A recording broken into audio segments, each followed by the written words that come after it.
চাকসু নির্বাচনের খবর ছুটির দিনেও বসে নেই চট্টগ্রাম বিশ্ববিদ্যালয় কেন্দ্রীয় ছাত্র সংসদ নির্বাচনের প্রার্থীরা। সকাল থেকে ক্যাম্পাসে চষে বেড়ান ভোট প্রত্যাশীরা। অনেকে বিভিন্ন হলে যান। দুপুরে জুমার নামাজের পর অনেক প্রার্থীকে দেখা গেছে কেন্দ্রীয় মসজিদ চত্বরে। সেখানে ভোটারদের সাথে কুশল বিনিময়ের পাশাপাশি তুলে ধরেন নিজেদের পরিকল্পনার কথা।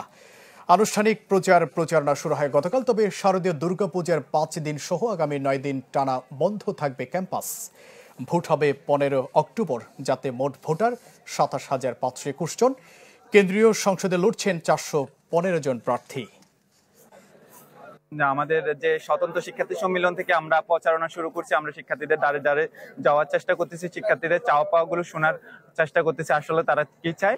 আনুষ্ঠানিকভাবে প্রচারণা গতকালকে থেকে শুরু হলেও আজকে জুমা নামাজের পর থেকে আমি মূলত আমার প্রচারণা শুরু করছি এবং আমার যারা শুভাকাঙ্ক্ষী আছে এবং চট্টগ্রাম বিশ্ববিদ্যালয়ের যারা ভোটার বৃন্দ আছে তাদের সকলের কাছে আমি এসজিএস পদে ব্যালট নাম্বার 3 ভোট প্রত্যাশা করছি। ধর্মীয় প্রতিষ্ঠানগুলোতে ভোট চাওয়া বা ভোট আমরা প্রার্থী হিসেবে ভোট চাইতে পারি না, এটা হচ্ছে যে আচরণবিধি লঙ্ঘন। সুতরাং এখানে কেউ ভোট চাচ্ছে না, মূলত একজন আরেকজনের সাথে মোলাকাত করতেছেন। আমাদের মধ্যে যে সম্প্রীতি এবং এটাই বোঝায় আছে এবং আমরা হচ্ছে একে আরেকজনের সাথে আমাদের সৌহার্দ্যপূর্ণ যে আচরণ সেটা আমরা বজায় রাখার চেষ্টা করতেছি।